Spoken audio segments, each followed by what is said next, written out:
Mac IP inbound. 15 seconds to drop. 10 seconds. 5, 4, 3, 2, 1. Systems away.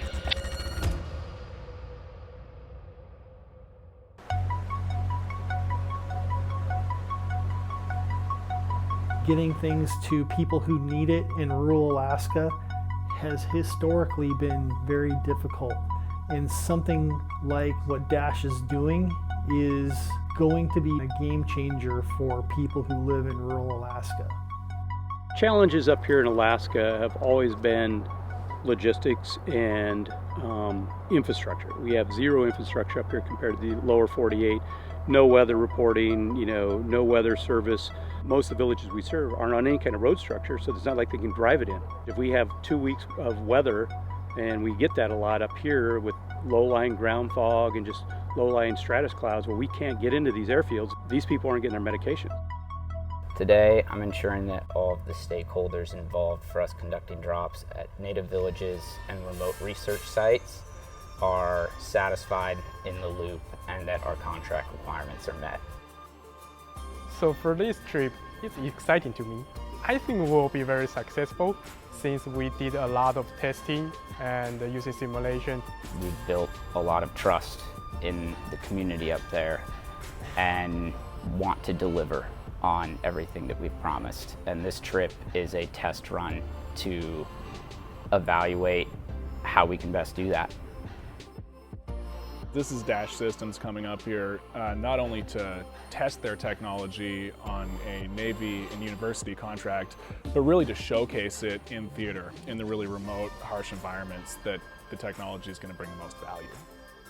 One of the unique things about the oil field in Alaska is that a lot of the locations that we work at are off the road system. So air cargo is a super important part of our supply chain, and it's an important part of our operations.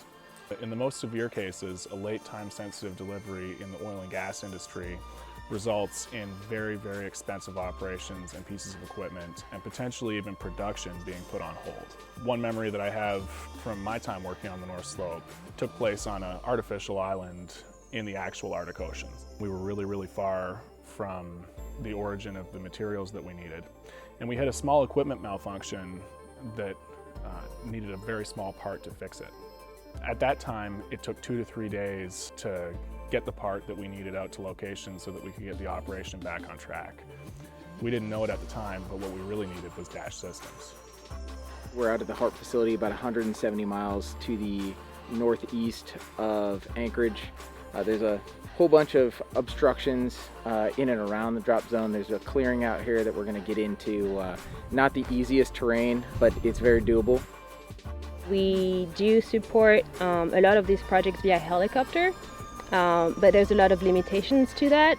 Helicopters, for one, are really expensive to fly, so a project like Dash could help supporting resupplying, for example, camps that would be set up in the middle of nowhere. It's a shame when so much of the budget for these remote facilities goes into the logistics and operations needed to actually make it happen instead of the science. In any given campaign window, there's always at least one thing that turns into be a critical missing part. The cold also can, if we get down in the 40 below range, equipment just breaks. Yeah. So it's difficult to get things. And that's where I would see a role that you guys could play. Some of the things that we have a critical need with a time crunch. Downtime is expensive and helicopters are expensive. I hope that Dash's aerial delivery technology is a tool that we can have in our toolbox, not only to get us out of a jam, but to form an important part of our supply chain. The tests you did today were phenomenal. I mean, dropped them out of the airplane 1,500 feet in the air, cruising by. We had 4 different ones and they were in the perfect line. I mean, it was pretty impressive. So with these drops actually coming into the village, it'll provide the villagers with a lot more reliable schedule of having their necessities met because weather is unpredictable, and up here in Alaska the weather services are even more unpredictable just because of how vast this land is and how few resources we have to actually determine weather. Today's day 8. We deployed 2 pods out of the aircraft at the same time. It was extremely successful. This was a North Slope test, and it worked. The biggest takeaways I had from the Big Dipper expedition are, I would say, twofold. One, that the tech we have developed so far works really well. And secondly, interacting with all of our customers, potential partners, that was really informative from an engineering point of view. You know, I think that the evolution was a great success. We covered over 7,000 miles. We dropped in 4 locations to include above the Arctic Circle. And the single most significant thing that we could take away from this is just how well the Dash team worked and how we grew.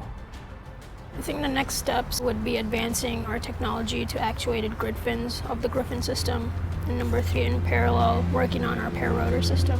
Now we're going to turn the technology we tested on this trip, the Griffin system with no guidance, into an active grid fin system that can articulate against a horizontal wind profile and be autonomous and deploy a chute for soft landing so that we can deliver high value, low cost, effective technology for people who need it and are asking for it.